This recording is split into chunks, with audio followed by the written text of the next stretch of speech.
Hello বন্ধুরা, good morning. কেমন আছো সবাই? আশা করি সবাই খুব খুব ভালো আছো, আর আমিও ভালোই আছি। আর এই যে মামা শ্বশুরের বাড়িতে আছি। মামা শ্বশুরের বাড়ি সকালবেলা ঘুম থেকে উঠে পড়েছি। সকাল সকাল উঠে নেই, বেলা করেই ঘুম থেকে উঠেছি। চোখ ফিরে করছে, দেখো কে কে আসছে দরজা খুলতে। গুড মর্নিং বলে তো বলেছো? চলো খাবো। গুবলু 9টার সময় ঘুম থেকে উঠলো, এবার খাওয়ানো হয়নি, খাওয়াবো। ও বাবা ভালোই দরজা খুলতে পারে তো। চলো খেয়ে নিবা, চলো। গুবলু আমার এখানে এসে মা শাশুড়ি মেয়ের সাথে এত ভাব করে নিয়েছে। এখানে এসে না, মা শাশুড়ি মেয়ে তো আমাদের বাড়িতেই ছিল, ওখান থেকে এত ভাব করে নিয়েছে সে কি বলবো, কোল থেকে নামতেই চাইছে না। ওই দিদিটার সাথে সবসময় ঘুরছে, খেলা করছে, কথা বলছে, মানে সে কি বলবো, বিশাল ব্যাপার। তাই ওই যে ঘুরতে নিয়ে গেল একটু বাইরের দিকে। আর ওই যে আমার ওই মামা শ্বশুরের মেয়ে ও ছেলেটাকে দুধ খাওয়াচ্ছে। আর আমি এই যে মাছ এনেছে, মাছিকে বললাম দাও মাছটা আমি ধুয়ে নিই, আর রান্নাটা আজকেই আমিই করবো। তবে মাংস নিয়ে আসবে বলছিল, আমি বারণ করলাম যে ভালো লাগছে না। 2 জায়গায় মাংস খেলাম, দিদির বাড়িতে মাংস খেলাম, তারপরে আবার মা শাশুড়ির বাড়িতে মাংস খেয়েছি। মানে রোজ রোজ পরপর মাংস খাওয়া যায় নাকি, ভালো লাগে না খেতে। তাই আমি বললাম যে মাছ নিয়ে আসো, মাংস আনতে হবে না। তাই এই যে মাছ নিয়ে এসেছে, মাছটা ঝাল করব। আর ওই যে দিদির বাড়িতে গিয়ে একটা সবজি খেয়েছিলাম মাছের মুড়ো দিয়ে, ওই সবজিটা না আমি আজকে বানাবো ওই মাছের মুড়ো দিয়ে। আমি দিদিকে ফোন করে রেসিপিটা জেনে নিলাম, জানি না ওর মতন করতে পারবো কিনা, তবে চেষ্টা করব। আর আমার ভীষণ ভালো লেগেছে খেতে। আর আলু ভাজা হবে, ডাল হবে, আর পটল পোস্ত হবে, আর এই যে মাছটা ঝাল হবে। আমি মাছটা ধুয়ে নিচ্ছি। আর ওই যে দিদি ওই যে কলের মুখে না একটা পাইপ কেটে ছোট্ট করে রেখে দিয়েছে। কলের মুখে দিলে না জলটা চারিদিকে ছড়িয়ে পড়ে না, জামা কাপড়গুলো ভিজে যায় না। দেখো জলটা কি সুন্দর সরু হয়ে পড়ছে। আর আগে কিন্তু জলটা চারিদিকে ছড়িয়ে যাচ্ছিল, জামা কাপড় ভিজে যায়, অসুবিধা হয়। বেশ ভালো ছোট্ট ছোট্ট করে পাইপগুলোকে কেটে নিয়ে প্রত্যেকটা কলেতে দিয়ে দিয়েছে, যাতে জলটা ভালোভাবে সোজাভাবে পড়ে।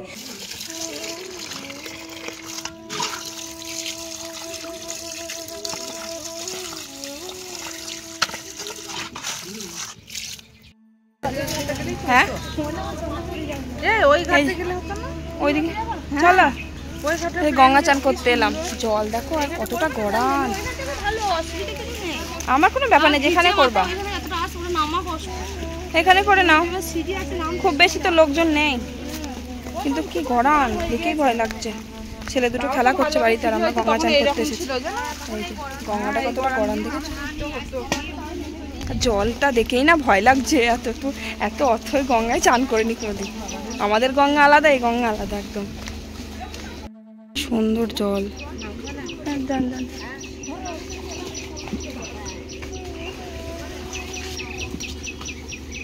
কতটা জল দেখো, অথই একদম, কত দূর।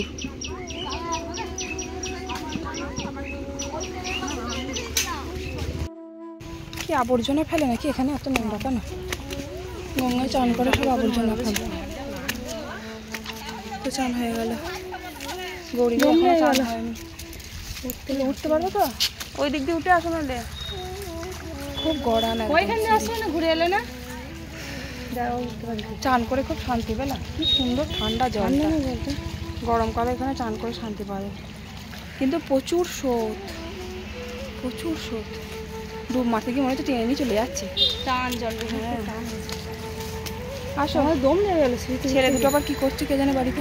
গঙ্গার জলে এত স্রোত, এত ভয় লাগছিল ডুব দিতে। মানে দুটো ডুব দিয়ে উঠে পড়েছি, কারণ ডুব দিলেই না মনে হচ্ছে স্রোতে টেনে নিয়ে চলে যাবে। নেমেই অনেকটা জল, উঠতেই পারছিলাম না, খুব ভয়ঙ্কর গঙ্গা। বাপরে বাপ, আমি তো ওই মনের দিকে চেপে ধরে ডুবটা দিলাম, এত ভয় লাগছিল। আর ওই জলেতেই মানে আমরা যেখানে চান করলাম তার পাশেই, একটু পাশেই একটা মেয়ে ওখানে ডুবে মারা গেছে। আমার কিন্তু খুব ভয় লাগছিল চান করতে গিয়ে। আর ওই পাশেতেই তো ডুবে মারা গেছে। ডুবে বলতে বেশি বয়স না মেয়েটার, ওই ওখানে ডুবে গেছিল। তো এবার ডুবে গিয়ে না ওখান থেকে উঠতে পারেনি। ওখানে বাঁশের কিছু মাচা আছে, মাচার মধ্যে আটকে গেছিল। এবার দিনের দিন খুঁজে পায়নি, জানো তো, 3 দিন পর পেয়েছিল।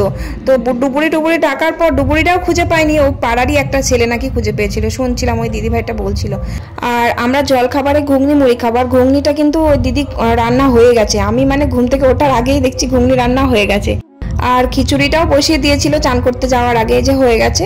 2 ছেলেকে খাইয়ে দেবে, যে আমি খাইয়ে দিচ্ছি আমার গুবলু সোনাকে, আরও ছেলেকে খাইয়ে দিচ্ছে দিদিভাই। গঙ্গা চান করতে গিয়েছিলাম, আর ভাবছিলাম যে ছেলে দুটো যে কি করছে কে জানে, যা মারামারি করছিল।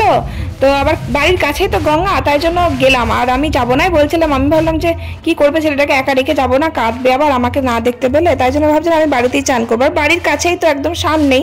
আর গঙ্গা চানটা বেশ হয়ে গেল, ভালো হলো। বাড়িতে থাকতে গঙ্গা চান করতে তো যাওয়াই হয় না, কতটা দূরে, তো খুব বেশি দূরে না, তবে সামনের যে গঙ্গাটা মানে খুব নোংরা, একদম নোংরা করে রেখে দেয়। আর জল একদম কি বলবো, নদীর জল বললেই চলে। আর বাড়ির কাছে গঙ্গা, তাই জন্য আরো গেলাম। তো যাই হোক, তারপরে গুবলু সোনাকে খাইয়ে দিলাম। তারপরে যে সবাই মিলে একসাথে বসে ঘুগনি দিয়ে মুড়ি দিয়ে খেয়ে নিলাম। আর এবার রান্না বসাবো। ভাতটা মাসি বসিয়ে দিয়েছে উনুনে, আমি তরকারিটা করে নেব।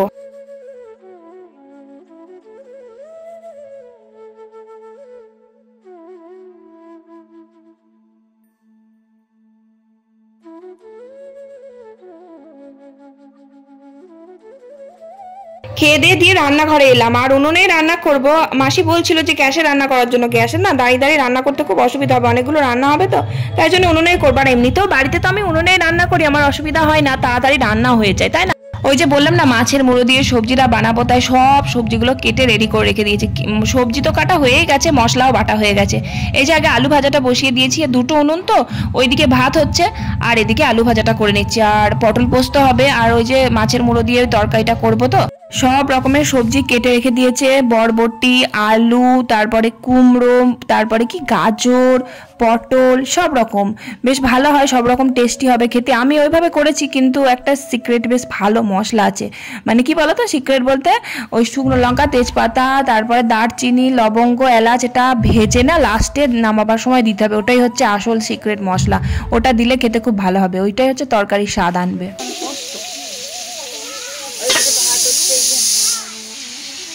জল পড়ে যাচ্ছে নাকি গো? প্রেসার কুকারটা ওরম জল পড়ে?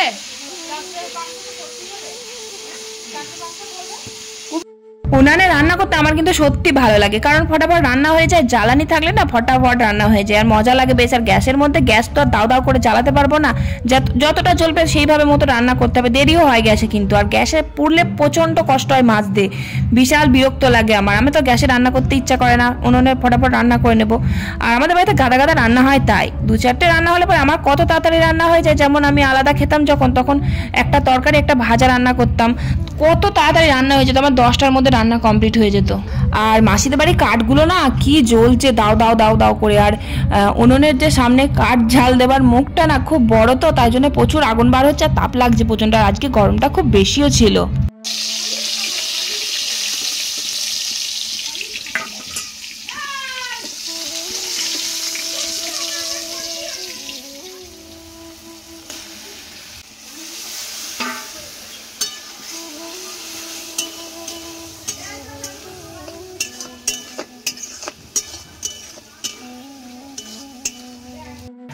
পটল পোস্তটা রান্না কমপ্লিট হয়ে গেল, আর আলু ভাজাটা হয়ে গেছে, এখনো মাছটা হবে, আবার তারপরে ওই সবজিটা হবে, আবার কলাইয়ের ডাল হবে। রান্নাটা না বসাতে লেটই হয়ে গেছে, প্রায় 12:30-12টার দিকে রান্না বসালাম, আর এখন প্রায় 1:30 বেজে গেছে। আবার 2টোর সময় সব খাওয়া দাওয়া করবে, আবার বেরোবো 5টার দিকে বেরোবো। 5:30টায় না কটায় ট্রেন আছে, 5:30টায় ট্রেন আছে, তাই 5টার সময় বেরোলে হবে। এখান বাড়ি থেকে স্টেশন যেতে 15 মিনিট মতো সময় লাগে।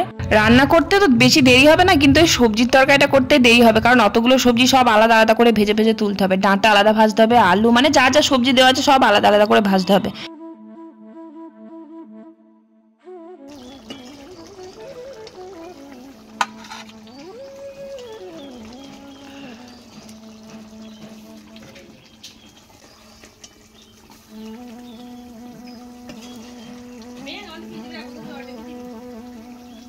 আমাকে একটু জল দিও, মনে দি।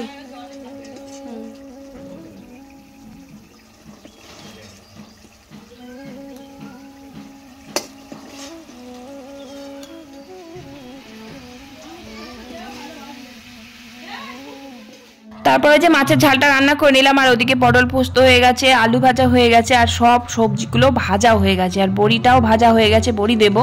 দেখো পটল, তারপরে বেগুন, আলু, কুমড়ো, সব রকম সবজি, শুধু ডাঁটাটা ভাজছি।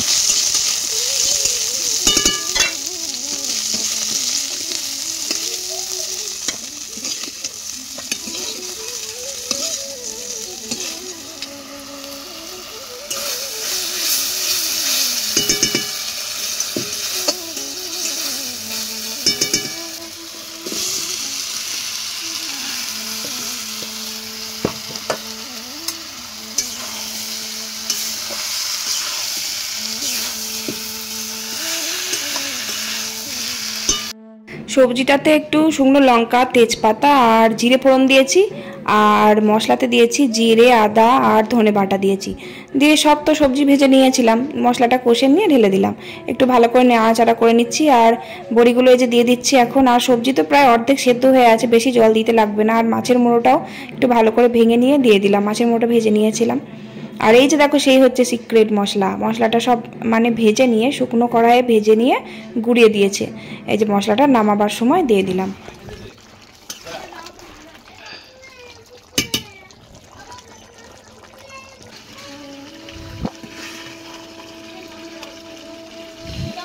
এই যে আমার ছ্যাঁচড়া একদম রেডি। দেখে কি মনে হচ্ছে, খেতে ভালো হয়েছে নাকি ভালো হয়নি জানি না, কেমন খেতে হবে, তবে ওদের বাড়ির মতো টেস্ট মনে হয় না হবে। খুব ভালো লেগেছিল আমার, সত্যি বলছি। আর ওখানে যেভাবে করেছিল একটু শুকনো শুকনো করেছিল, আমি একটু রসা রসাই করলাম, একটু রসা রাখলাম। আর ওখানে পুরো শুকনো শুকনো করেছিল, খেতে দারুণ টেস্ট হয়েছিল। আর লাস্টে যে কলাইয়ের ডালটা করে নিচ্ছি, ব্যাস রান্না কমপ্লিট। কলাইয়ের ডালে একটু মৌরি বাটা দিয়ে দিলাম। রান্না করতে করতে প্রায় 2টো 2:30 বেজে গেছিলো, খেতে প্রচুর লেট হয়ে যাবে। আর আমার গুবলু সোনাকে চান করিয়ে দিয়েছে, ওই মুন্নি দিয়েই চান করিয়ে দিয়েছে, দিয়ে শুনছি নাকি ঘুমিয়ে গেছে, খেলা করতে করতে ঘুমিয়ে গেছে। আর একটু বেলার দিকে মানে 1টার দিকে একটা ডিম সেদ্ধ খাইয়ে দিয়েছে, তো তাই জন্য এখন না খালেও হবে। তাই ভাবছি যে আমি খেয়ে দে, তারপরে বেরোবার আগে 3টে 3:30-এর দিকে ওকে তুলিয়ে খাইয়ে দাইয়ে নিয়ে যাব। আর এখন ওকে ঘুম থেকে তোলালে ঘুমটাও হবে না, আবার খেতেও চাইবে না ঘুম ঘুম চোখে। তাই জন্য ঘুমোচ্ছে যখন, ঘুমটা হোক, তারপরে ওকে খাওয়াবো। আর আসার দিনকেও তাই হয়েছিল, আর যাওয়ার দিনকেও তাই। দেখো, আসার দিনকেও কিন্তু ঘুমিয়ে গেছিল, ওকে সেই যাবার সময় খাইয়ে ঘুম থেকে তুলিয়ে খাইয়ে দাইয়ে তারপরে এসেছিলাম। আর যাবার দিনকেও সেম তাই, ঘুমিয়ে গেছে। কিছুক্ষণ আগেই ঘুমালো, মাসি বলছে কিছুক্ষণ আগেই ও ঘুমালো, এতক্ষণ খেলাই করছিল। আমি আবার জিজ্ঞাসা করছিলাম যে ঘুমিয়ে যায়নি তো, তখন খেলা করছিল, এখন আবার ঘুমিয়ে পড়েছে। যাই হোক, ও ঘুমোক, পরে ওকে ঘুম থেকে তুলিয়ে খাইয়ে দেবো। তারপরে এই যে মনিদি সার্ভ করে দিচ্ছে খাবারগুলো, সবাইকে দিয়ে দিচ্ছে। আমিও খেতে বসে পড়েছি, প্রচুর বেলা হয়ে গেছে তো, সবাই একসাথে খেয়ে নিচ্ছি। ভালো হয়েছে, না থালা লাগবে না, পাত্তা আছে তো দুটো। তুই যদি নিস তো থালা নিয়ে আই যা।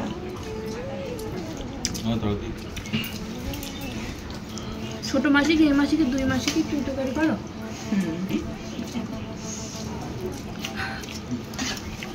মাসিকে তুই তরকারি করছে।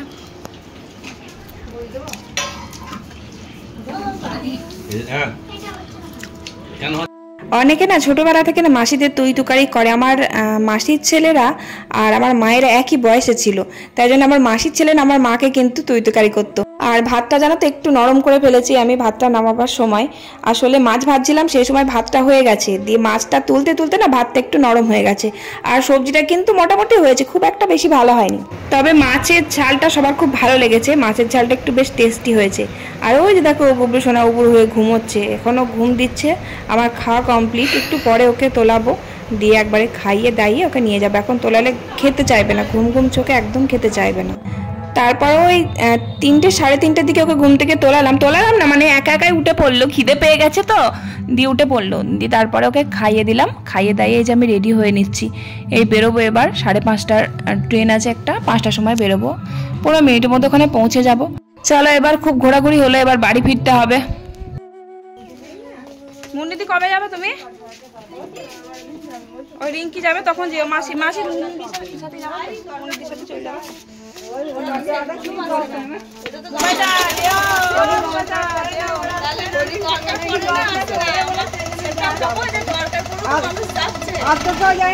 অনেক ঘোরাঘুরি হলো, এবার বাড়ি চলো। টাটা, আসছি গো মাসি, যেও।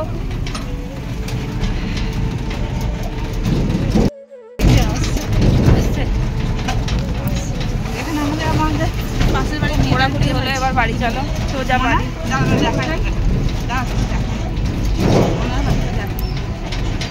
ডান দিকটাতেই লক্ষ্য রাখবি, টুকলুকে টুপি পরাই না, চশমাটা ভেঙে ফেলেছি, কি সুন্দর চশমাটা।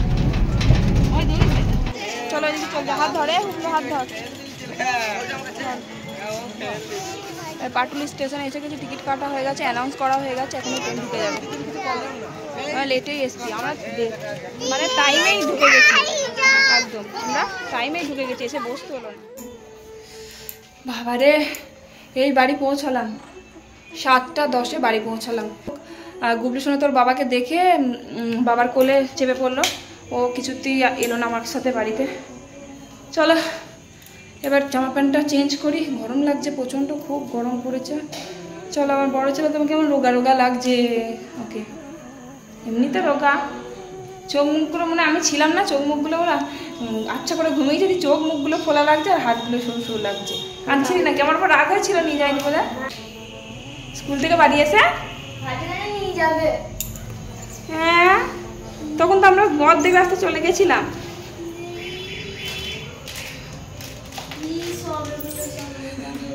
তো চলো আর কি বলবো, ভিডিওটা শেষ করি।